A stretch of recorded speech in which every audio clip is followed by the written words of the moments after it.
Me gusta saludarlos y quiero invitarlos a que abran su Biblia en Isaías capítulo 46, versículo 9.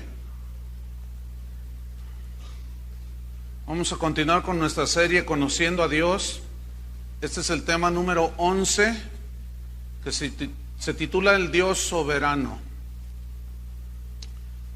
Y el propósito es que conozcamos a Dios en este otro de sus atributos, para que nuestra fe descanse totalmente, nuestras vidas estén reposadas en Dios, sabiendo que Él tiene todo en control. Isaías 46, versículo número 9. Dice así: acordaos de las cosas pasadas desde los tiempos antiguos, porque yo soy Dios y no hay otro Dios. Y nada hay semejante a mí, que anuncio lo por venir desde el principio, y desde la antigüedad lo que aún no era hecho, que digo, mi consejo permanecerá y haré todo lo que yo quiero. Lo que está diciendo Dios en este versículo, este par de versículos, es que Él es soberano, que hace las cosas como Él quiere, que Él las determina y las hace. Entonces Él muestra aquí y en muchas partes por toda la Biblia de que Él es un Dios soberano. ¿Qué significa que Dios es soberano? La definición de soberano es la siguiente: es el que ejerce y posee autoridad suprema. Es el que ejerce y posee una autoridad independiente de cualquier otra. Soberano es el más elevado, es el más excelente y es aquel que nunca puede ser superado. Entonces, como Dios es soberano y Él gobierna y determina las cosas según su voluntad, Él no está sujeto a nadie como nosotros estamos sujetos: al patrón, al gobierno, al esposo, algunos a la esposa. Entonces, como soberano, no depende de nadie. Él no es influenciado por nada ni nadie. Él obra siempre como Él quiere. Él hace las cosas cuando quiere, a la hora que quiere. Eso significa ser soberano. Él cumple su plan y hace todo lo que yo quiero, dijo. Esas palabras de que no hay otro como yo, en los labios de cualquier ser humano suenan soberbias y suenan mal, pero en la boca de Dios no, porque Dios, como es todo santo, como Dios es todo imparcial, es un Dios bueno, amoroso, no suenan como sonarían en los labios de cualquier ser humano. Cuando Él dice que no hay otro como yo, no lo dice en el orgullo que tenemos los seres humanos. Dios no tiene ese orgullo, pero sí establece quién es Él. Y nosotros necesitamos conocerlo a Él lo más que podamos en toda su dimensión. Nunca vamos a lograr conocer a Dios en su totalidad. Sin embargo, podemos aprender cada día, y hoy estamos aprendiendo y conociendo un poco más acerca de ese gran Dios que servimos. ¿Cuántos sirven a ese Dios? A ese Dios soberano. Entonces, cuando decimos que Dios es soberano, estamos diciendo de que Él tiene derecho, por cuestión de creación, a gobernar el universo como Él quiere, como Él lo determine, porque Él es el dueño. Cuando decimos que Dios es soberano, estamos diciendo que Él, como alfarero, Él puede formar el barro como Él desee. Y cuando decimos que Él es soberano, que Él no está bajo el control de ningún gobierno, ninguna ley lo limita a Él, Él hizo las leyes que gobiernan el universo. Entonces eso significa que Dios se gobierna a sí mismo. Él no es descontrolado como algunos seres humanos o los seres humanos, que perdemos el control de las cosas. No, Él no. Él se gobierna a sí mismo. Y por lo tanto, como tiene ese poder y esa capacidad de hacer todo en orden, entonces Él gobierna en esa soberanía. Y Él no le da cuentas a nadie de lo que hace, como tú y yo sí damos cuentas de lo que hacemos. Entonces estamos viendo que el Dios soberano, pues es Dios. Nosotros solamente somos sus criaturas. Dios también es un Dios que en esa soberanía que nos revela, Él se revela en la Biblia, nos muestra que Él es un Dios independiente, es decir, que Él es autosuficiente. Él no necesita que alguien lo aconseje, Él no necesita que alguien lo aliente a Él porque está desconsolado, qué sé yo, o que alguien le ayude. No, nosotros sí necesitamos que nos aconsejen. Nosotros no somos seres independientes. Algunos a veces llegamos a creer que somos autosuficientes, pero no lo somos. Somos seres totalmente dependientes. A nosotros necesitamos que alguien nos aliente, que alguien nos ayude en situaciones que tenemos, y Él no. Entonces, si este Dios es así, pues nosotros debemos de depender de Él, ¿no es cierto? Y la Biblia nos habla de esto, precisamente. La Biblia nos asegura que todos los seres, toda su creación, depende totalmente de Él en todo.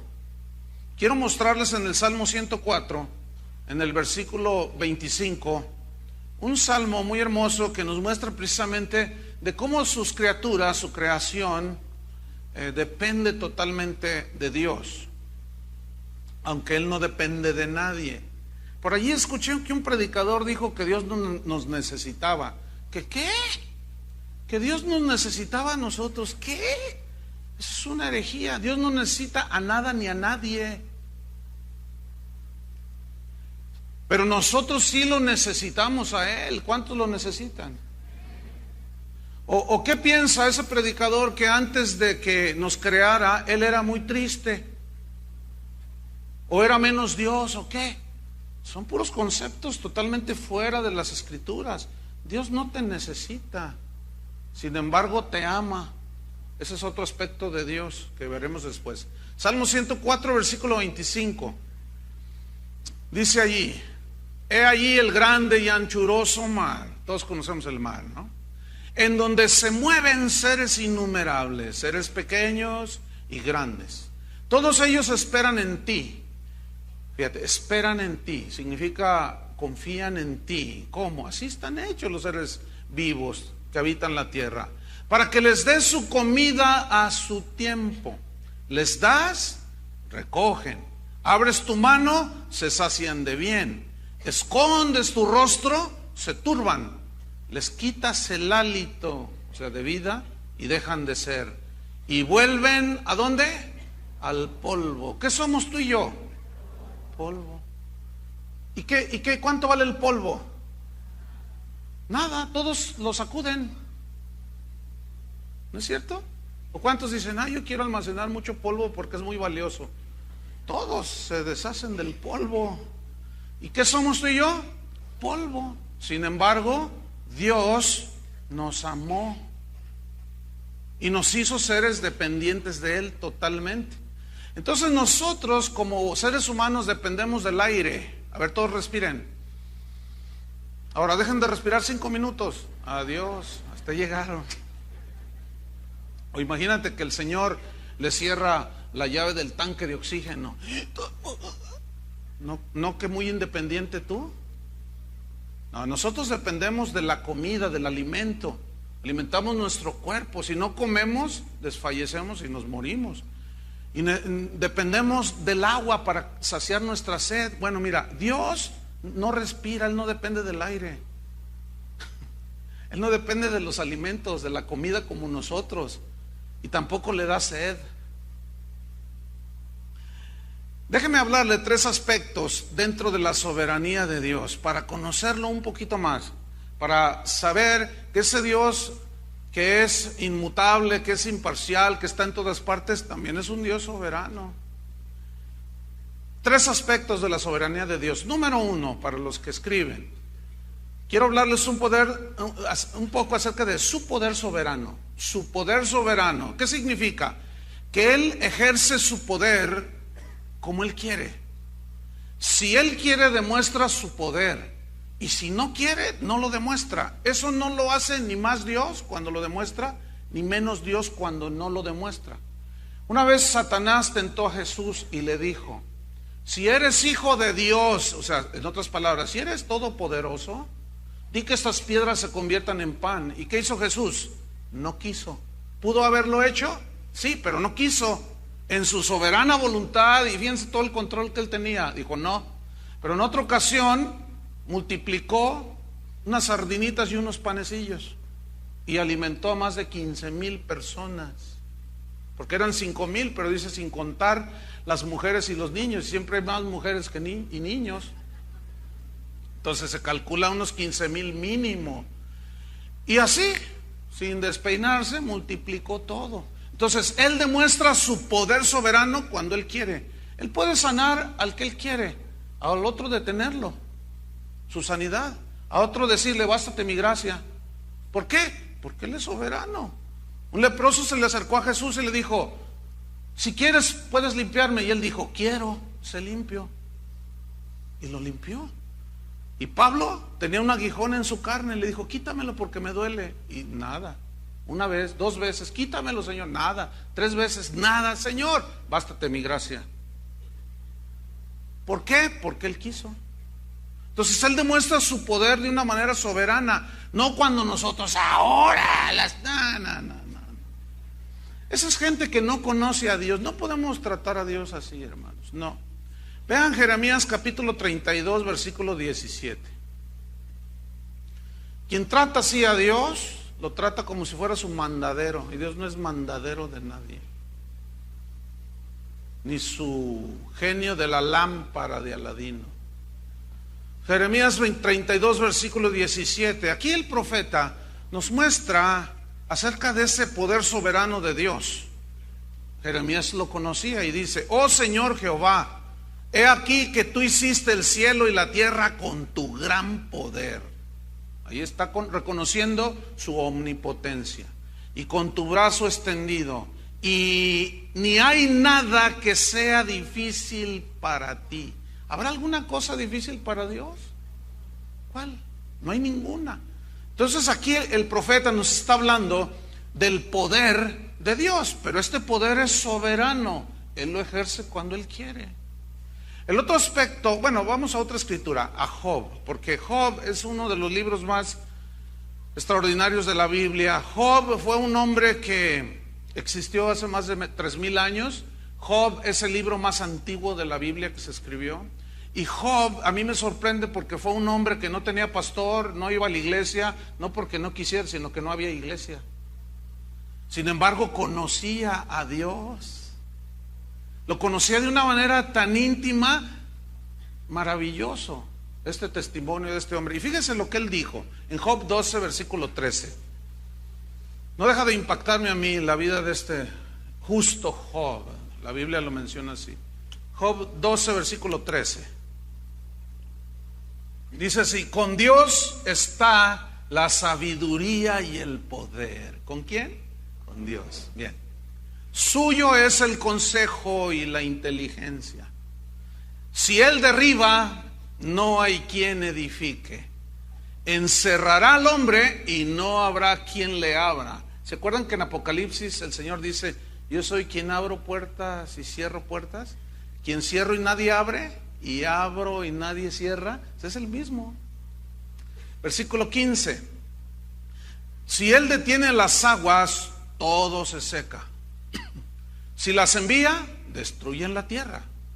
Con Él está el poder y la sabiduría. Suyo es el que hierra y el que hace errar. Vemos aquí entonces la manifestación del poder soberano de Dios. Él detiene la lluvia y se seca todo. Y a veces dice: vaya el huracán y voy a tratar con los humanos, y se desata, se viene el desastre. Entonces Dios ejerce ese poder de una manera soberana. El otro aspecto de su soberanía es su voluntad soberana. ¿Qué significa? Que Él hace las cosas como Él le place, como Él quiere. Su voluntad, dice la Biblia, es santa, es perfecta. Sus pensamientos hacia nosotros, dice la Biblia, hacia sus hijos, son de bien. El problema está en que en en el destino o en la meta que Dios pone enfrente de nosotros, para llegar a ella, se dan una serie de situaciones que tú y yo no entendemos por una razón, porque no conocemos al Dios que es soberano. Y no entendemos que a los que aman a Dios, todas las cosas les ayudan para bien. Porque si nosotros entendiéramos que lo que nos pasa está dentro de su voluntad, porque acuérdense que ya vimos que nada se mueve sin que Él lo permita, nada sucede. Entonces, algunos cristianos, es triste decirlo, pero es la verdad, no conocen a Dios y viven frustrados, aunque son salvos, son nacidos de nuevo, pero al no conocer que Dios es soberano y que Él tiene todo el dominio y control, y que a veces en su voluntad está que pasemos ciertas cosas, viven frustrados los cristianos. En Efesios 1:11, allí nos muestra cómo Él ejerce su voluntad de una manera soberana. Efesios 1:11 dice así: en Él, o sea, en Cristo, asimismo tuvimos herencia. Fíjense, somos herederos de Dios en Cristo, habiendo sido predestinados, o sea, escogidos por el conocimiento previo de Dios, y traza Él una meta, un destino, y esa meta y destino que Él trazó, fíjense cómo fue, conforme al propósito del que hace todas las cosas. Y vean la frase que viene a continuación: según el designio, ¿de qué? De su voluntad. Es decir, según como Él quiso hacerlo, así lo hizo. Y todo lo que Él quiere hacer o pretende hacer, lo hace sin pedirle permiso a nadie. En Isaías 14 vemos otro ejemplo de cómo Dios ejerce su soberanía en su voluntad, o mejor dicho, ejerce su voluntad de una manera soberana, sin pedirle cuentas a nadie, sin pedirle consejo a nadie, de una manera como Él quiere. Isaías 14, versículo número 24, dice así: Jehová de los ejércitos juró diciendo: ciertamente se hará de la manera que lo he pensado. ¿Cómo se hacen las cosas? De la manera que Él piensa y quiere. Y será confirmado como lo he determinado. Fíjate, esta palabra, determinado. La Biblia dice, el salmista decía: amo tus decretos. Los decretos son los mandamientos de Dios, es lo que Dios dijo que se debe de hacer. Ahora, ya explicamos en una de las conferencias, enseñanzas pasadas, de que el único que puede decretar y determinar las cosas como deben de suceder, el único que tiene el poder para hacer eso, ¿quién es? Dios. ¿De dónde salió eso de que yo decreto que se haga así, yo determino que se haga así? Cálmate, Diosito. Tú no eres Dios para andar decretando. Porque cuando tú dices yo ordeno, yo decreto, yo determino que se hagan así, estás diciendo: espérate, Dios, ahí te voy yo. Nosotros no somos Dios, hermanos. Algunos confunden, porque dice la Biblia que Él nos va a hacer conforme a su imagen, que estamos predestinados para ser conforme a la imagen de su Hijo Jesucristo. Sí. Y esto algunos lo interpretan: seremos dioses. No, porque los dioses no se hacen. Dios no se hizo, el Padre no hizo a su Hijo Jesús, ya existía, entonces nunca podemos llegar a ser dioses. ¿Me entienden? Entonces cuando yo me pongo en ese plan de que yo determino, ordeno y a las 3 y no sé cuánta cosa, me estoy poniendo en el lugar de Dios y estoy en una posición muy peligrosa, porque me estoy haciendo igual a Dios. Y esa cualidad de determinar y ordenar y que se cumpla, solamente Dios la tiene. Sigo leyendo, versículo 25. ¿Qué es lo que había Dios pensado y había determinado que sucediera? Fíjate el 25. Que quebrantaré al asirio en mi tierra y en mis montes lo hollaré, y su yugo será apartado de ellos, o sea, de los judíos, del pueblo de Dios, y su carga será quitada de su hombro. ¿Qué había sucedido? Israel se había rebelado como múltiples veces, y Dios, para tratar con ellos, permitió que los asirios llegaran y los arrollaran. Pero estos ya lo hicieron de una manera que Dios dijo: ya, hasta allí, no más. Entonces ya lo he determinado, voy a quitar al asirio de mi tierra, ya basta. Así lo determino yo. Versículo 26. Este es el consejo que está acordado sobre toda la tierra, y está la mano extendida sobre todas las naciones. Fíjate el 27. Porque Jehová de los ejércitos lo ha ¿qué? Determinado. ¿Y quién lo impedirá? ¿Quién? ¿Habrá alguien que pueda impedir? Y su mano extendida, ¿quién la hará retroceder? O sea, para traer el juicio, el castigo o el consuelo, qué sé yo, según Él quiera hacer lo que quiera. ¿Quién, cuando Dios extiende la mano, puede detenerlo? ¿Puede hacer que Dios retroceda? El tercer aspecto de su soberanía está en su autoridad. Es decir, Él ejerce su autoridad soberanamente. Él no es autoritario, Él ejerce una autoridad y la ejerce sin que nadie se lo impida. ¿Sí? Porque Él es Dios, Él tiene todo el poder y la sabiduría. En Efesios 1:19 nos muestra de una manera maravillosa cómo su autoridad va ligada con su poder y a la vez con su voluntad. Efesios 1:19 dice: ¿y cuál la supereminente, fíjate esa palabra, supereminente grandeza de su poder? Grandeza supereminente, o sea que no hay otra más grande, eso significa. Esa grandeza de su poder para con nosotros, los que ¿qué? Creen. Fíjate, todo el poder de Dios está a favor nuestro, para guardarnos, para protegernos, para hacer sus obras prodigiosas en medio de nosotros. Y luego dice, según la operación, sigo en el versículo 19, según la operación del poder de su fuerza. ¿Qué versículo?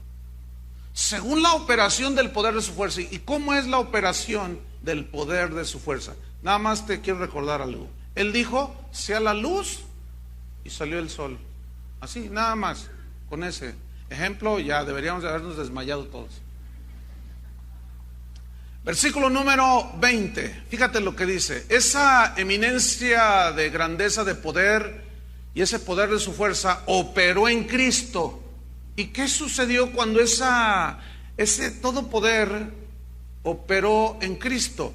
Lo resucitó de los muertos, sentándole a su diestra en los lugares celestiales. Fíjate, sobre todo principado. ¿Cómo está Cristo? Sobre todo principado y autoridad y poder y señorío, y sobre todo nombre que se nombra, no solo en este siglo, sino también en el venidero, y sometió todas las cosas bajo sus pies, y lo dio por cabeza sobre todas las cosas a la iglesia, la cual es su cuerpo, la plenitud de aquel que todo lo llena en todo. Vemos entonces aquí cómo Dios tiene la suprema autoridad, por lo tanto Él la ejerce como Él quiere. Entonces, resumiendo estos 3 puntos, mire, ponga atención. Su voluntad determina todas las cosas como han de suceder. Su poder hace que sucedan. Y su autoridad vigila que todo se cumpla. ¿Entendió? Si no, bueno, ahí se lo dejo de tarea. Ahora bien, cuando nosotros conocemos a ese Dios soberano que tiene todo el control, todo el dominio, ¿qué debe de producir en la vida de un hijo de Dios? Una completa paz, una completa seguridad de que nuestra vida descansa totalmente en el Dios que no cambia, que nuestra vida descansa totalmente en un Dios que, al ser inmutable, Él es imparcial, Él que está en todas partes, que todo lo puede, que todo lo sabe, que es siempre fiel, y que su voluntad en mi vida es una voluntad soberana, pero en esa soberanía que Él ejerce sobre mí es para mi bien. Me va a guiar con su poder soberano, me va a sostener con su poder soberano, y con su autoridad soberana va a gobernar mi vida. Me va a decir esto sí, y a veces me va a decir esto no. deja eso. Y nos lo hace siempre con la intención de que sus hijos sean madurados, crecidos, bendecidos. El problema está en que al no conocer al Dios soberano, no conocemos que Él tiene toda la autoridad para decirnos y ordenarnos lo que Él quiera. A Moisés le dijo: vas a ir a sacar a mi pueblo de Egipto. No, que no sé hablar, que soy tartamudo, que no sé qué. No. Imagínate Dios, ¿y ahora quién podrá defenderme?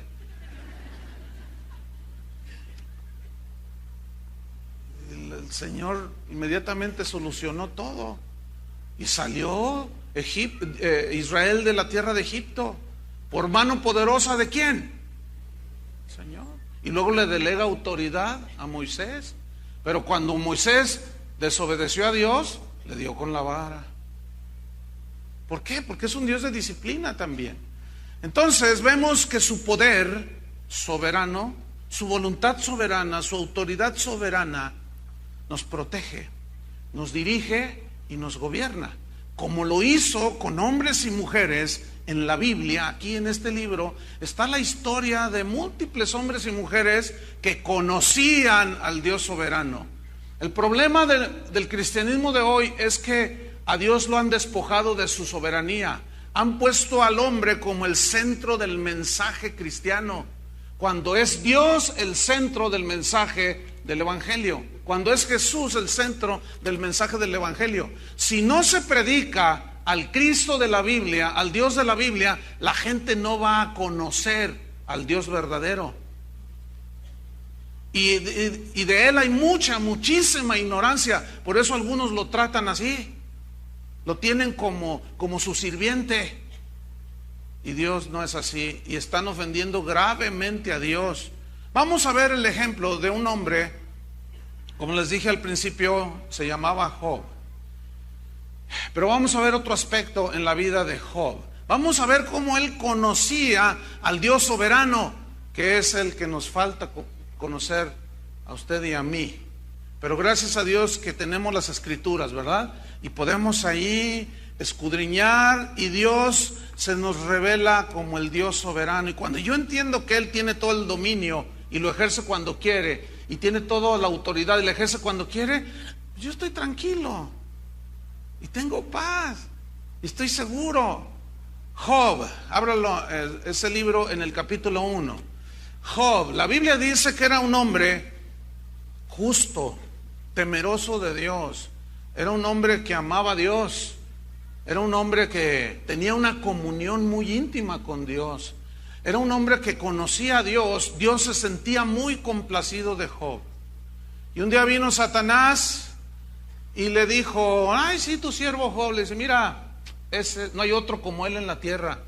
Entonces Satanás le dice a Dios: sí, pero quítale lo que tiene y verás si no blasfema. Y dice: te doy permiso, ve, quítale y vas a ver, nada más no toques su vida. Eso nos demuestra, fíjate, que Satanás ciertamente es príncipe de este mundo, pero Dios es rey de reyes, y el príncipe siempre es menor que el rey, ¿sí o no? Entonces, ¿quién es el que gobierna? El rey de reyes. Entonces le dio permiso y vino una prueba muy difícil para Job. Vino una calamidad tan tremenda que era un hombre riquísimo y perdió todo. Tenía unos hijos hermosos y se murieron. Y vamos a ver cómo Job respondió en su calamidad. Job capítulo 1 versículo 20. Entonces Job se levantó después de que le dieron la triste noticia, trágica noticia de lo que había sucedido con sus bienes y con su familia. Y rasgó su manto y rasuró su cabeza. Esta era una señal, una costumbre oriental de aquellos tiempos, en señal de luto. Y se postró en tierra, ¿y qué hizo? Adoró. Una de las características de los que conocen al Dios soberano es que cuando pasa cualquier cosa, ellos saben que están en el dominio de Dios y ellos siguen adorando a Dios. Ellos siguen sirviendo al Señor. Entonces Job se postra en tierra y adoró y dijo, versículo 21: desnudo salí del vientre de mi madre. ¿Cuántos saben que eso es cierto? ¿O alguien salió ya con su traje? No, ¿verdad? Desnudo salí del vientre de mi madre y desnudo volveré allá. ¿Cuántos saben que eso es verdad? Y luego dice, Jehová dio y Jehová quitó. ¿Cuántos saben que eso es verdad? Pero hay algunos que enseñan por allí una media verdad, y una media verdad no es la verdad completa y por lo tanto es una mentira. Te dicen, Dios te da y lo que te da no te lo quita. Ah, ¿dónde dice eso, oye? Y luego confunden en Romanos donde dice, porque irrevocables son los dones y el llamamiento de Dios. Ese es otro tema tan diferente.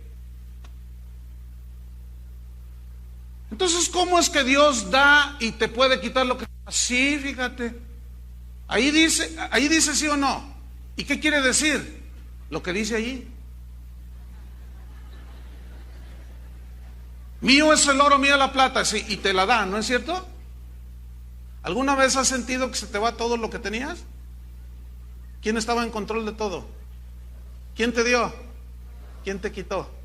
¿Alguno se le ha muerto algún familiar? Levante su mano. Te dio a tu papá, te dio a tu hija, y después, ¿quién se lo llevó? Dios te lo dio. ¿Dios qué? Te lo quitó. Entonces, ¿será verdad esto que dijo Job? Ahora, la misma Biblia asegura que Job, lo que dijo Job, era verdad. Fíjate lo que dice: desnudo salí, Jehová quitó. Jehová dio, Jehová quitó. Sea el nombre de Jehová bendito. Él sigue adorando a Dios. Versículo 22. En todo esto no pecó Job. Escuchen, ni atribuyó despropósito alguno a Dios. Es decir, que Job, primero, Job no pecó en lo que dijo. ¿Por qué? Porque dijo la verdad. Dios me dio, Dios me quitó. Desnudo llegué a este mundo, desnudo me voy. Él me dio, bueno, tiempo de llorar, tiempo de reír. Está bien, Señor. Y no le echó la culpa a Dios, como recriminándole de lo que estaba pasando. ¿Por qué? Yo le voy a decir por qué. Porque Job sabía que Dios era soberano. Por eso reaccionó así. Job sabía que Dios soberanamente también estaba probando su corazón. Que eso es algo que los cristianos de hoy ignoramos, que Dios prueba nuestro corazón y nos pone en situaciones que no entendemos a veces, y nos quejamos delante de Dios porque no conocemos, no entendemos que Dios nos está probando de una manera soberana, porque Él nos quiere purificar. Vea la revelación de Job en el capítulo 23 del mismo libro de Job. Job 23, versículo 10. Fíjese cómo él sabía que Dios lo estaba probando. Por eso su reacción fue así, de total humildad y sometimiento. Dice así, Job 23, 10. Mas Él conoce mi camino. Ahí está hablando de la omnisciencia de Dios. Él conoce mi camino. Todos mis caminos son conocidos, dijo David. Me probará y saldré como oro. Esta frase, me probará, era una frase en el hebreo propia únicamente cuando se refería a purificar los metales. Significa que esa prueba iba a ser, ese metal iba a ser metido a la prueba de fuego para que a más calor, más hervor y más temperatura, pero el metal, al ser sometido a esa temperatura, se funde. Y sucede un fenómeno que se llama que el metal empieza a purificarse, ¿sí? La purificación de ese metal. ¿Qué sucede? El metal puro tiende a establecerse y las impurezas propias del metal salen a la superficie. Se llama la escoria, eso, lo que no sirve. Entonces Job sabía que él era alguien que estaba siendo probado por Dios. Pero fíjense cómo usó el lenguaje que usó. Mas Él conoce mi camino, me probará. ¿Y qué dijo? Saldré como oro. Ahora, pongan mucha atención. Él no está utilizando el lenguaje positivista de los cristianos de hoy. De que lo que yo digo, eso se hace. Y si yo digo algo negativo, ay, no digas porque te viene, no digas porque te sucede. Mira, qué poder tienes en tu lengua. Así interpretan algunos. No, Job no estaba hablando, Dios me está probando y saldré como oro, por una confesión positivista aristotélica, no. Metafísica de Aristóteles acerca del lenguaje positivo, no. Fíjese, ¿sabe por qué Job hablaba? Dios me está probando, lo sé, lo conozco. Él es soberano y puede hacerlo, porque Él sabe que hay cosas en mi vida que tiene que purificar. Entonces, como yo sé que es un Dios soberano y va a trabajar siempre para mi bien, voy a salir como el oro. O sea, el metal, no el hablador. O sea, el oro, pues. No la agarraron, ¿verdad? Chuy sí casi se tira ahí del... Fíjate, Job está él hablando en base a su conocimiento del Dios soberano. No era de eso, no, a mí no me va a pasar nada, no, yo reprendo, yo ato, yo quién sabe cuánto, y a mí yo soy el intocable, y a mí no me pasa nada. ¿Qué es eso? Eso no está en las Escrituras. Lo que está en las Escrituras es un declarar, un hablar de lo que Dios está haciendo en mi vida en base al conocimiento que tengo de su soberanía. ¿Por qué Pablo no reprendió a Satanás cuando un aguijón, un mensajero de Satanás lo abofeteó? Si él mismo dijo, un mensajero de Satanás que me abofetee, ¿por qué no lo reprendió, no lo ató, no le echó conjuros y cuanta cosa? ¿Saben por qué? Porque él sabía que detrás de todo eso estaba Dios tratando su orgullo. ¿Sí o no? Y Pablo sabía. Oraba y le decía, me duele. Pero Dios, él mismo lo dijo, para que la grandeza de las revelaciones no me enalteciesen sobremanera, me fue dado un aguijón, un mensajero de Satanás que me abofetee, a lo cual le he rogado al Señor que lo quite de mí 3 veces y no me contestó. Y me ha dicho finalmente, bástate mi gracia, estoy tratando contigo. Y él se quedó en humilde espera. ¿Qué es lo que nos enseña hoy? ¿Por qué? Porque se cree que Satanás es el que tiene todo el dominio aquí en la tierra. Él es el príncipe de este mundo, sí es cierto, pero Dios sigue siendo el rey. ¿Cuántos dicen amén? Entonces nosotros estamos sometidos bajo la autoridad del rey o la autoridad de ese príncipe, del rey. Entonces mi vida está segura en Dios. Y a veces le da permiso al príncipe de este mundo para que nos tiente y nos meta zancada y cosas, pero están dentro de su plan soberano. Entonces, fíjate, aquí sigo leyendo en el versículo 11. Mis pies han seguido sus pisadas. Guardé su camino y no me aparté. O sea, eso habla del compromiso de Job con Dios. Del mandamiento de sus labios nunca me separé. Guardé las palabras de su boca más que mi comida. Él amaba a Dios. Versículo 13. Pero si él determina una cosa, fíjate el conocimiento de Job. Pero si él determina una cosa, yo guardé su palabra, yo anduve en obediencia, yo nunca amé más su palabra que la comida. Pero si él determina una cosa, ¿quién lo hará cambiar? Conocía al Dios soberano este hombre. Su alma deseó e hizo. Él pues acabará lo que ha determinado de mí. ¿Sabes que Dios todavía no acaba contigo ni conmigo? ¿Sí sabían eso, no? Todavía no acaba. ¿Y qué dice ahí? Que Dios acabará lo que ha determinado de mí y de ti. Y muchas cosas como estas hay en Él. Esas muchas cosas como estas se refiere al ejercicio de su soberanía en el trato que tiene contigo y conmigo y con sus hijos y con el mundo entero. Entonces, fíjate, pon atención a lo que voy a decir. La reacción de Job, la respuesta que Dios le dio a Job en su momento de aflicción, de calamidad, fue en base al conocimiento de la soberanía de Dios que Job tenía. Y eso lo hizo estar firme. No sé si me expliqué. O sea, el conocimiento de ese Dios soberano que Job tenía lo hizo estar inamovible, totalmente sólido y firme. Oh, sí, me está doliendo, yo sé, pero Dios sabe tratar conmigo. Pero está determinado por Dios. Yo no me puedo poner a discutir con Dios, no le voy a ganar.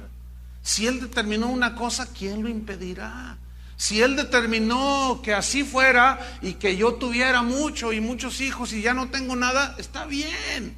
Está bien, yo sé que Dios es poderoso para dármelos otra vez, eso y más. Pero lo que me interesa, decía Job, es estar en la voluntad de Dios, sin pelearme con Él.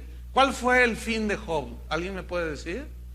Le regresó el doble de lo que tenía y le regresó a sus hijas las más hermosas de la tierra, dice. ¿Ven? Para Dios eso no es el problema. No hay problema para Dios, pero Dios trata con nosotros de una manera soberana. Hubo una mujer también ahí en la escritura, se llamaba Ana. Vaya abriendo su Biblia en 1 de Samuel, capítulo 1. Esta señora Ana era una mujer del pueblo de Israel. Ella conocía a Dios, conocía al Dios soberano, tenía un entendimiento suficiente como para darse cuenta que su situación en la que ella estaba, ¿podía Dios sacarla de ahí o podía dejarla ahí? ¿Cuál era su situación? Ella era estéril, no podía tener bebés. Como cualquier mujer, anhelaba tener un bebé y acariciarlo y besarlo y estrechar sus manitas y hacerle cosquitas en las plantitas de los piececitos así. Qué bonitos son los bebés, ¿no? Entonces seguramente Ana miraba a otras madres que abrazaban a sus hijos y escuchaba lo tierno que se dirigían hacia sus bebés, y ella anhelaba un hijo y se fue al templo a orar. Dios en su soberanía le dio ese hijo. Nació ese bebé. Posteriormente ese bebé llegó a ser ¿quién? Samuel, que fue uno de los hombres más importantes en la historia de Israel, el profeta, el juez Samuel. Bueno, vamos a leer 1 Samuel 1:10. Ella anhelaba esto, va al templo y dice que ella con amargura de alma oró a Jehová y lloró abundantemente. Fíjate que Dios no condena que tú y yo lloremos. Podemos llorar porque nos duele. Sin embargo, ve lo que esta mujer hizo. Versículo 11. Ahí está llorando ella. E hizo un voto, un compromiso con Dios diciendo: Jehová de los ejércitos. Vean la frase que viene a continuación. Si te dignares mirar a la aflicción de tu sierva. Esa frase, si te dignares, la palabrita sí, es una palabra muy importante, un vocablo muy importante. Significa lo siguiente: si tú me quieres dar un hijo, dámelo, yo estoy contenta, por supuesto, y si no me lo das, también. Si te dignares, si tú quisieras, Señor, darme un hijo, si tú te dignares mirar la aflicción de tu sierva y te acordares de mí y no te olvidares de tu sierva, sino que dieres a tu sierva un hijo varón. Fíjate cuál fue su compromiso. Yo quiero que sea el mejor artista de Hollywood. ¿Así dice?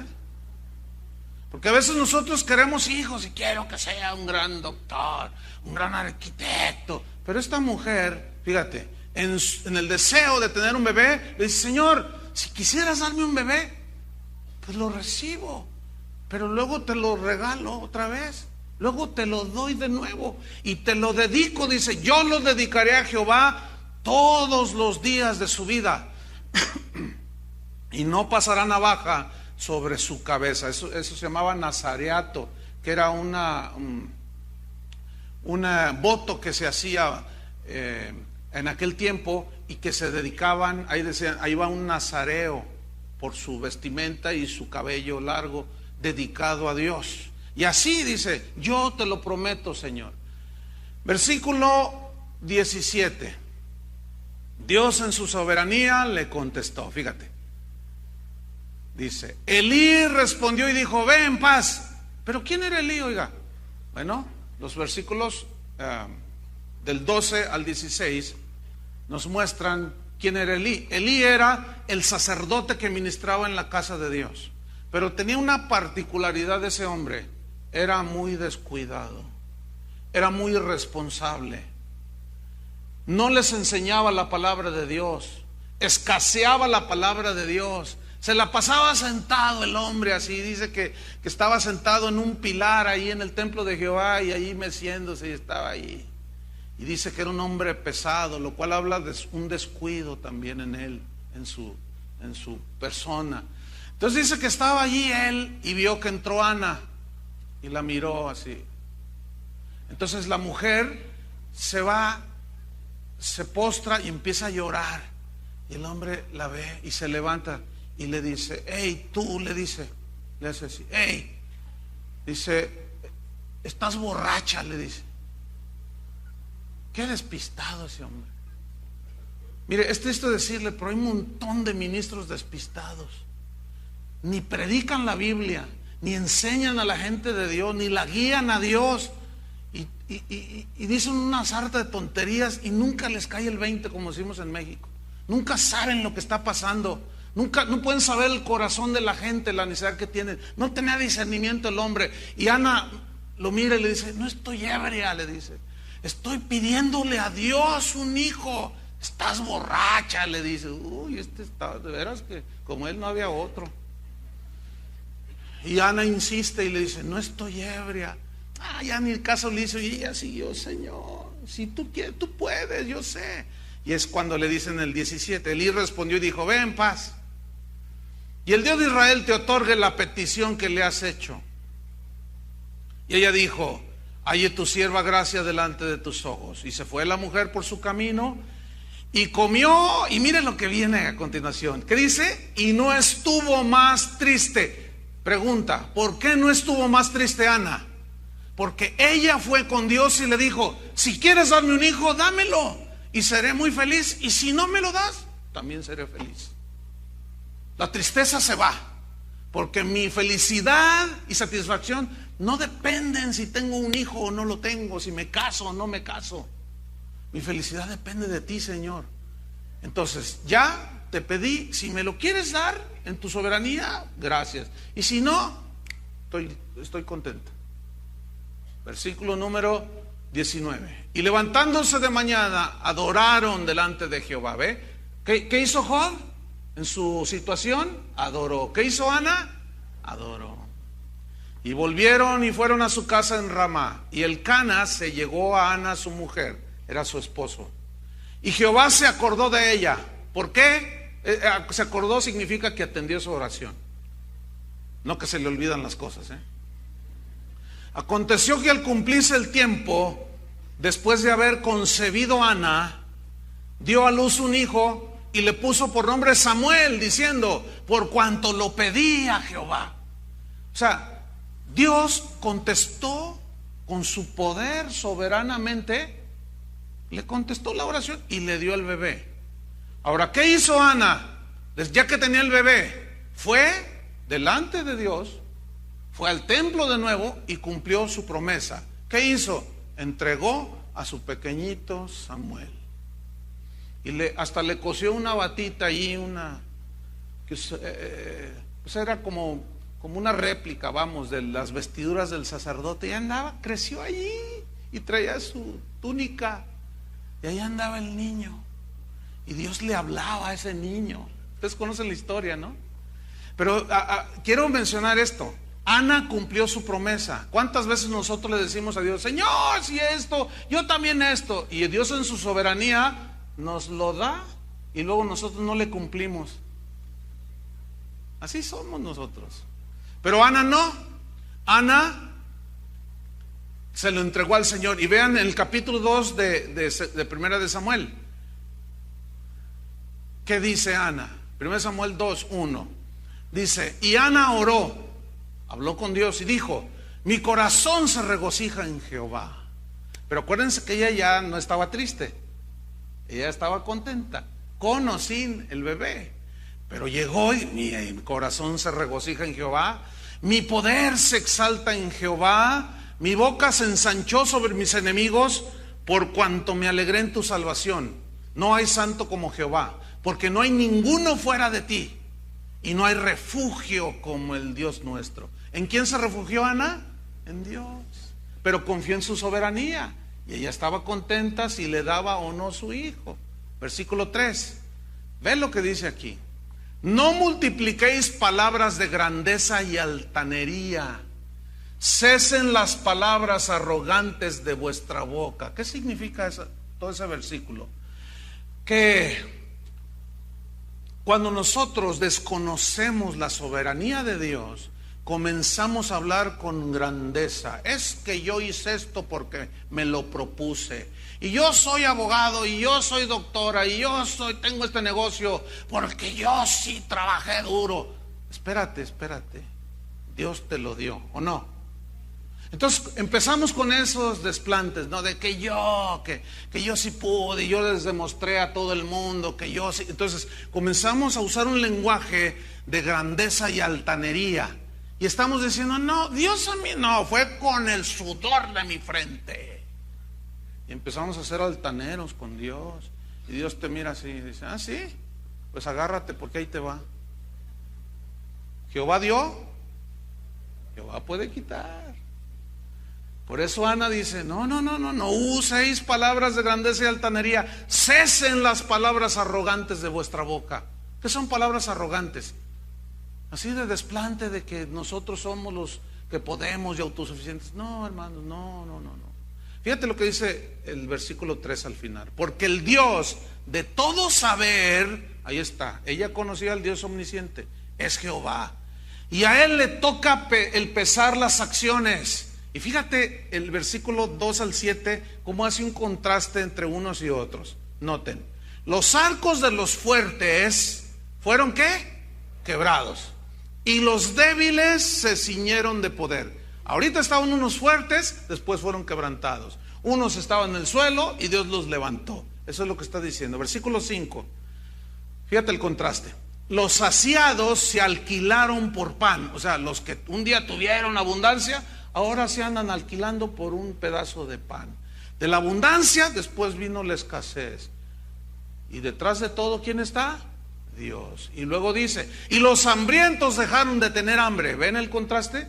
El que estaba ahora acá en una situación, de pronto Dios dijo, ya. Y Dios comenzó a suplir un poco más. Y dejaron de tener hambre.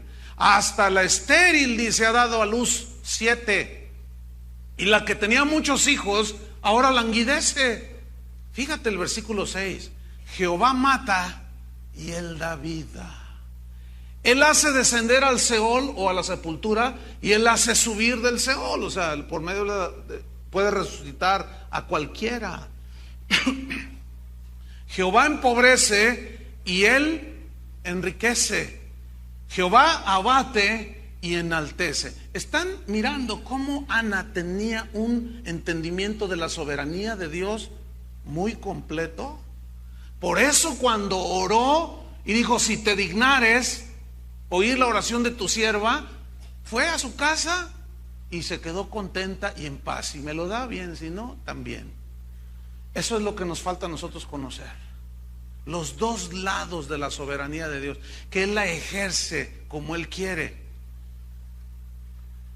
Este versículo 6, Jehová mata y Él da vida, no significa que Dios es un asesino, no. Él es el dador de la vida y Él la toma cuando quiere, ¿no es cierto? ¿Quién te dio la vida? Dios. ¿Tienes algún familiar que se haya muerto? ¿Sí? ¿Tiene familiares? Mi padre murió hace un par de años. Bueno, ¿quién tomó su vida? ¿Quién le dio su vida a mi papá? Dios. Se la dio cuando quiso. Por eso nació mi padre. Y cuando Dios quiso, le tomó la vida y se lo llevó. Y yo, como su hijo, me dolió porque era mi papá, pero yo estaba totalmente de acuerdo con la voluntad de Dios. Ni me desubiqué ya. No, ¿por qué? Espérame. Lloré, sí, pero no me desubiqué. Y ahora ya no tengo padre, ya no tengo ¿y ahora qué voy a hacer? No, espérame, ¿por qué? Y mucho menos reclamarle a Dios: ¿por qué hay tantos malandrines que hay? ¿Por qué no te llevas a los narcos? Ya les llegará su hora también. Entonces no podemos ponernos a hablar con altanería a Dios. Él toma ¿quién te dio a tus hijos? ¿Y si se los lleva? Le hacen, ¿verdad que? Ven, ahí está. Yo entiendo eso. Yo también tengo hijos. No crean que no, tengo 2. Pues yo los miro y digo: Señor, son tuyos. Él se los puede llevar cuando Él quiera, a la hora que Él quiera, porque Él es el que da y Él es el que toma la vida. ¿Sí o no? El problema, ¿saben cuál es? Que este atributo de Dios, cuando lo estudiamos o lo leemos en las Escrituras, nos cuesta mucho trabajo entenderlo. ¿Por qué? Porque nosotros, como seres humanos, estamos tan limitados y decimos: no, que se mueran los hijos de todos, menos los míos. Ahora, ¿cuántos saben que todos nos vamos a morir algún día? ¿Todos lo saben? Esa es la revelación más profunda de esta mañana. Todos saben que nos vamos a morir un día. Pues Él es el que da la vida y Él es el que la toma. Pero también dice que Él hace descender al sepulcro, y también dice que Él hace subir del sepulcro. ¿Qué significa esto? ¿O cómo lo aplicamos ahora nosotros? Que nosotros moriremos, pero el Señor, cuando venga, al sonido de la trompeta, los muertos en Cristo, ¿qué? Resucitarán primero. Luego los que estemos vivos, decía Pablo, que no hayamos llegado a la muerte, habrá algunos así. Seremos transformados en un abrir y cerrar de ojos y estaremos siempre con el Señor. ¿Cuántos quieren estar con el Señor? ¿Cuántos quisieran estar con el Señor verdaderamente? Bueno, Chuy canta canciones de funeral muy bonitas y de alabanza al Señor. No nos gusta reflexionar en eso, pero si pensamos en esa soberanía de Dios, decimos: no, pues sí, tienes razón. Fíjate, ¿por qué Pablo decía: para mí el vivir es Cristo y el morirme ganancia? ¿Por qué decía eso? Porque conocía al Dios que daba la vida y que la quitaba. Y él sabía que estar con Dios era mejor que estar aquí en la tierra. Porque conocía al Dios soberano. Hay una historia que sucedió con un hombre llamado Napoleón. ¿Han oído de Napoleón? Se cuenta que cuando él estaba en lo más alto de su carrera militar, alguien le preguntó que si creía que Dios, le preguntó lo siguiente: si creía que Dios estaba del lado de Francia. ¿Tú crees que Dios esté del lado de Francia?, le preguntaron a Napoleón. Y Napoleón respondió con soberbia lo siguiente, dijo: Dios está del lado de donde está la artillería más pesada. El ejército francés era el más poderoso en ese tiempo. Entonces, cuando él dice: Dios está con los más fuertes, Dios está con los que tienen la artillería más pesada, lo dijo así, con soberbia. Después se dio una batalla que se conoció como la batalla de Waterloo, que sucedió en Bélgica. En esa batalla, dice la historia, Napoleón fue derrotado, humillado, fue exiliado, se fue a vivir allá en una isla. Y estando allí humillado el genio militar, alguien le recordó aquello que había dicho. Y dice la historia que Napoleón reconoció y dijo: ahora entiendo que el hombre propone, pero finalmente Dios es el que dispone. De él es esa frase. El hombre es el que propone y Dios es el que dispone. Ahí, después de la humillación, Napoleón se dio cuenta que Dios seguía siendo el soberano. Que tú puedes proponer, disponer, pero Dios es el que finalmente decreta en su soberana voluntad si ha de ser o no. Para terminar, déjeme contarle la historia de un rey pagano. Se llamaba Nabucodonosor. ¿Han oído de este hombre? Era el rey del imperio más esplendoroso de ese tiempo, Babilonia. Este hombre tuvo una visión. Este hombre pues era un rey pagano, adoraba a dioses y en fin. Y tuvo una visión. Esa visión consistía en que veía un árbol y que todas las aves del cielo y las bestias del campo iban, se cobijaban, comían. Y de pronto dice que vio unos seres ahí vigilantes, les dijo él, y que decían: este árbol será cortado, y las aves de los cielos y las bestias del campo y todos los que se cobijan bajo su sombra serán echados fuera. Entonces, esa visión que tuvo Nabucodonosor lo turbaba. Entonces dice la escritura allí en Daniel 4, para que vayan buscando en el capítulo 4 de Daniel. Él manda llamar a sus astrólogos y mandó: tráiganme a Walter rápido, corriendo.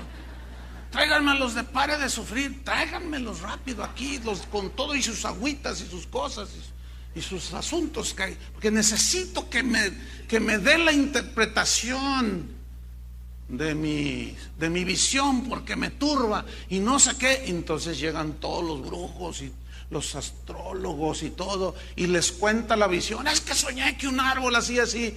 Y dijeron: no, pues no, sacaron ahí todas las cartas y sacaron a ver, tómese ese café, Nabucodonosor. A ver, no, pues no se ve nada, oiga. Y estaban ahí todos preocupados porque no podían interpretarle el sueño al rey Nabucodonosor. Y estaban en peligro de muerte. Pero alguien le dice al rey: fíjate que hay un joven de los que trajeron de allá de Israel, que está cautivo aquí en Babilonia. Se llama Daniel, y le habían cambiado el nombre a Belsasar. Dice: tráiganmelo a ese, porque estos no sirven para nada. Vean lo que dice en Daniel capítulo 4, versículo 19. Entonces Daniel, cuyo nombre era Belsasar, quedó atónito casi una hora. ¿Por qué se quedó atónito? Porque cuando lo traen enfrente del rey, le empieza a contar: fíjate que tuve este sueño y este sueño. Entonces él está escuchando toda la visión que tuvo, y Daniel está así, nada más imagínenselo, ¿no? Así todo perplejo, y se quedó así, atónito casi una hora, y sus pensamientos lo turbaban, dice. Y el rey habló y dijo: Belsasar, no te turben ni el sueño ni su interpretación. Y Belsasar respondió y dijo: Señor mío, el sueño sea para tus enemigos y su interpretación para los que mal te quieren. Fíjate, aquí dice claramente que él se turbó, se quedó atónito. ¿La razón cuál es? Que Dios le estaba dando la interpretación.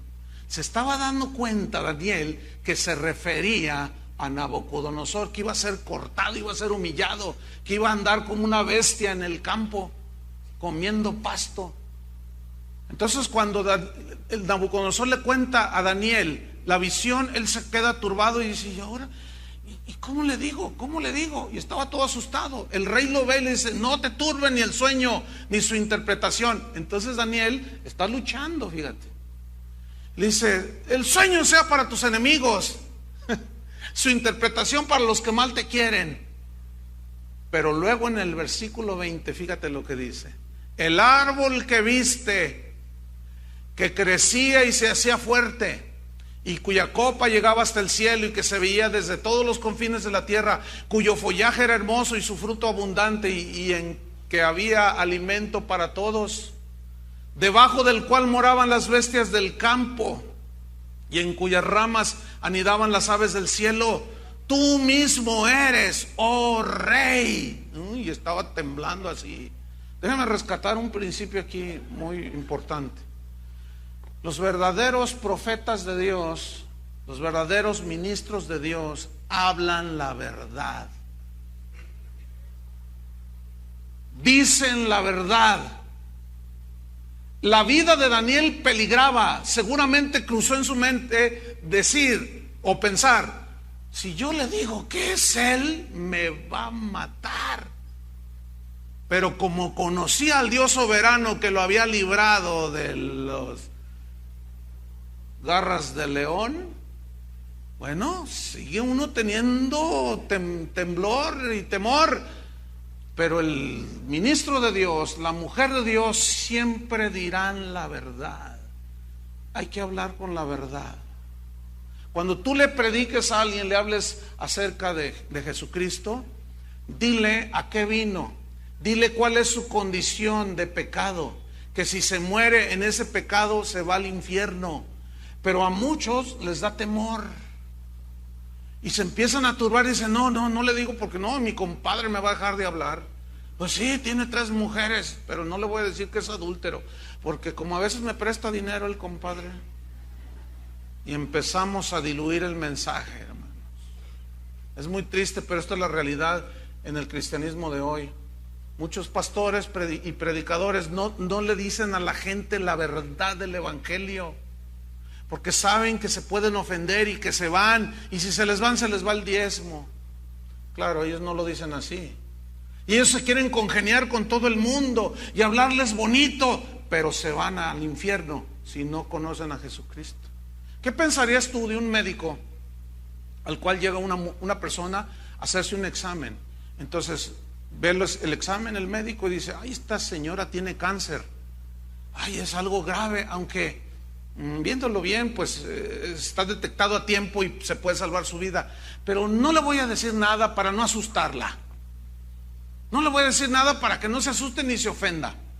Entonces no le dicen nada y se va la señora y pasa un año y de pronto se siente más mal y va con otro médico y le dice, señora, usted está invadida de cáncer. ¿Cómo? Le queda un mes de vida. ¿Pero cómo? Si yo me había hecho hace un tiempo un examen y todo estaba bien, el doctor no me dijo nada. No, dice, ¿cuánto hace eso? Hace un año. Usted tiene por lo menos 3 años con este cáncer, oiga. ¿Qué pensaría esa señora del doctor?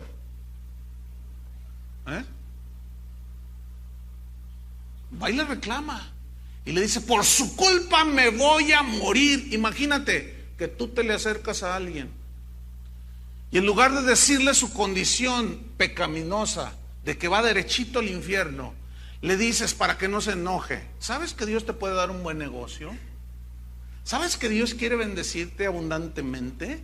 Y no le dices su condición. Mientras la gente está viva, tiene oportunidad de salvación, ¿sí o no? Pero una vez muerte, está condenada. Una vez muerta, la persona está condenada al infierno.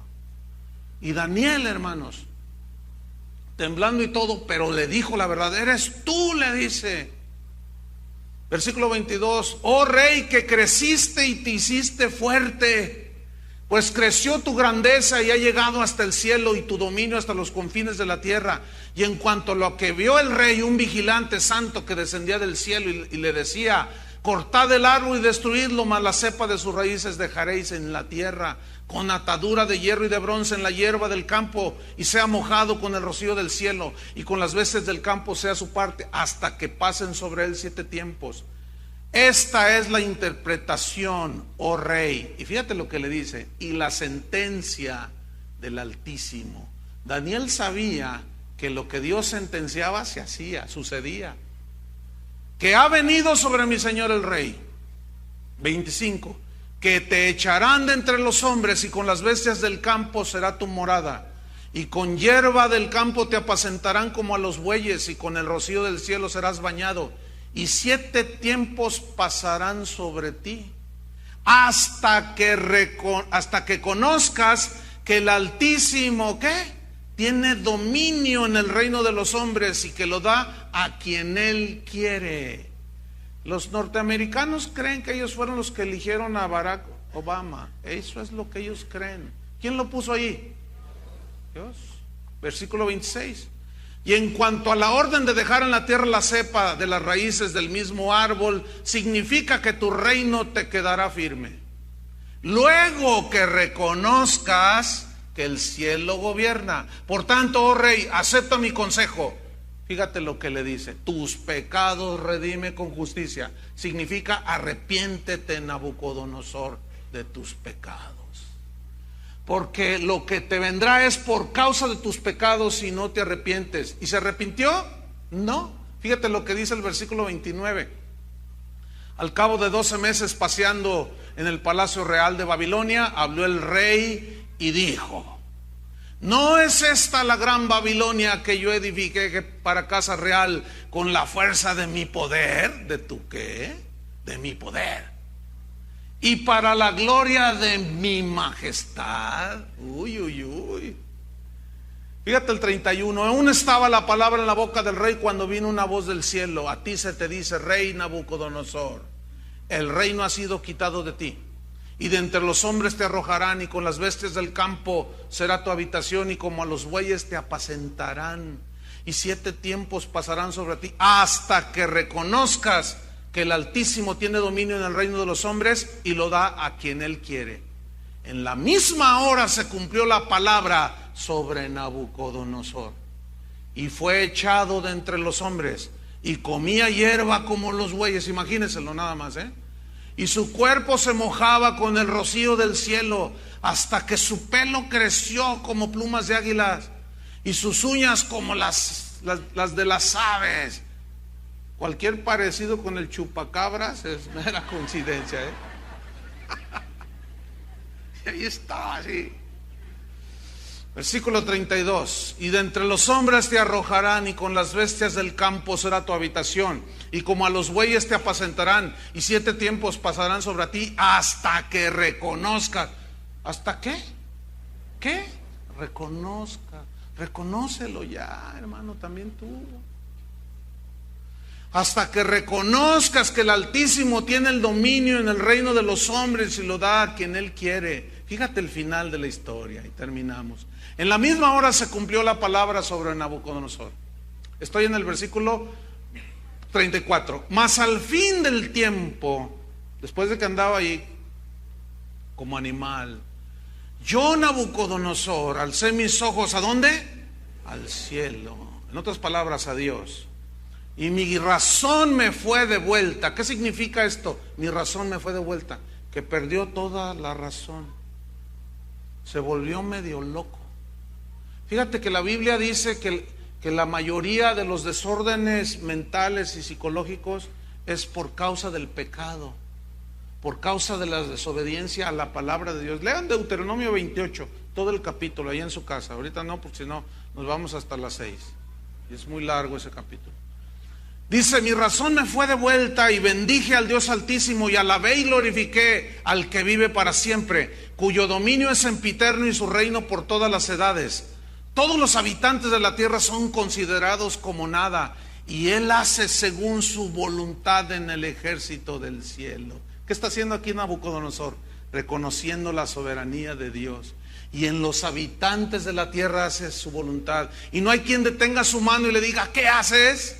En el mismo tiempo mi razón me fue de vuelta, y la majestad de mi reino, mi dignidad y mi grandeza volvieron a mí, y mis gobernadores y mis consejeros me buscaron, y fui restablecido en mi reino, y mayor grandeza me fue añadida. Ahora yo, Nabucodonosor, alabo, engrandezco y glorifico al Rey del cielo, porque todas sus obras son verdaderas, sus caminos justos, y Él puede humillar a los que andan en soberbia.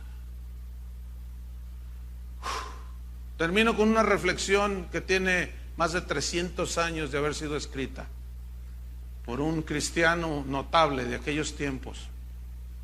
La reflexión se titula Esto viene de mí, y se lee así más o menos. ¿Has pensado, es como Dios hablando, has pensado que todo lo que te sucede está bajo mi control? Debes saber que cuando te envuelve la tentación y el enemigo te rodea, eso viene de mí. Porque tu debilidad necesita mi fortaleza, y tu seguridad solo consiste en que me dejes luchar a mí por ti. ¿Estás en circunstancias difíciles? Eso viene de mí. ¿Estás en dificultades económicas? Eso viene de mí. ¿Te es difícil sobrevivir? Eso viene de mí. Porque quiero que tengas que venir a mí y dependas de mí. Quiero demostrarte que yo puedo hacer cualquier cosa. ¿Estás atravesando las tinieblas en tu vida? Eso viene de mí. Yo permití que el consuelo terrenal te faltase para que tuvieras que dirigirte a mí y alcanzaras el consuelo eterno. ¿Te ha desengañado un amigo? ¿Uno al que le habías abierto el corazón? Eso viene de mí. Lo he permitido para que supieras que yo sí soy tu verdadero amigo. ¿Fueron tus planes deshechos? Eso viene de mí. ¿Y ahora estás cansado y agobiado? Eso viene de mí. ¿Hiciste tus planes y no te salieron? Eso viene de mí. ¿Estás en el lecho de dolor? Eso viene de mí. Lo único que quiero es que tú aprendas a verme en todo lo que te sucede. ¿Puedes aprender a ver a Dios en todo? Eso, mis queridos hermanos, es a grandes rasgos la soberanía de Dios. ¿Cuántos se rinden ante ese Dios soberano? Pónganse de pie. Levanta tus manos al cielo. Y si en verdad crees la palabra, acepta la voluntad de Dios. Nada más que te quiero decir algo para alentar tu vida. Sabemos que los que aman a Dios, ¿qué? Todas las cosas. Levanta tus manos a Dios y dile: Señor, tú eres el soberano de la tierra. En ti está el poder. Tú ejerces tu autoridad soberanamente. Tu voluntad se cumple perfectamente. Tú no estás sujeto a nadie, nosotros sí. Tú no dependes de nadie, nosotros sí. Nosotros dependemos de todo y de ti, Señor. Tú no dependes de nadie. Tu poder, Señor, soberano, se ejerce en mi vida, Señor. Si quieres demostrarlo, está bien, y si no, también. Tú lo puedes hacer cuando quieres, Señor. Tu voluntad en mi vida se haga. Como dijo Jesús, se echa tu voluntad, como se hace en el cielo, aquí en la tierra. Pero que sea como tú quieres, Señor, siempre. Porque así será. Gracias, Señor, porque la vida de Job nos enseña que al conocer tu soberanía podemos estar firmes en medio de las aflicciones de la vida, en medio de la calamidad, en medio del dolor. Ana, en medio de su necesidad de ser madre, conocía tu soberanía. Y tú, en esa misma soberanía, quisiste responderle. Y ella se gozó y se alegró. Pero tú humillas, Señor, al soberbio, al que usa palabras de altanería como Napoleón, como Nabucodonosor, para que al fin del tiempo reconozcamos que tú gobiernas y que tú eres capaz de humillar al soberbio. Queremos, Señor, aprender y entender que todo viene de ti. Tú enriqueces, empobreces, tú das vida y la quitas, tú abates y enalteces. Todo viene de ti, Señor. Todo viene de ti. Y nosotros confiamos en esa soberanía. En el nombre de Jesucristo. Gracias, Señor, por revelarte a nosotros como el Dios que es soberano. Descansemos, hermanos, en esa soberanía de Dios. Ten la paz del Señor. Nada escapa a su control y dominio. Descansa en Él. Amén. Que Dios los bendiga.